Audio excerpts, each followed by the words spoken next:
127 cadavres en seulement 3 jours, dans un seul quartier de Londres. Comment un seul homme a-t-il pu convaincre le monde que l'air qu'il respirait n'était pas le tueur? La théorie des miasmes règne en maître absolu en 1854. Le Conseil de santé affirme que les mauvaises odeurs transmettent la mort. Londres est une métropole surpeuplée et insalubre. Le choléra frappe Broad Street avec une violence inouïe. Jon Snow est un médecin discret et méticuleux. Il doute des certitudes de ses pairs depuis des années. Il refuse d'accepter la version officielle de l'État. Il s'immerge dans la zone de mort pour interroger les survivants.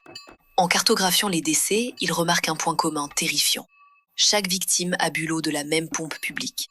Il retire la poignée de la pompe de Broad Street malgré l'opposition des autorités.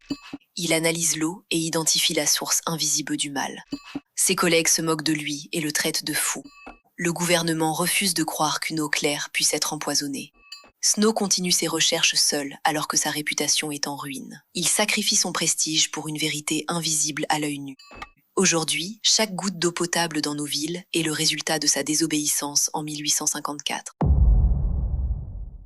Jon Snow a sauvé des millions de vies sans jamais tirer un coup de feu.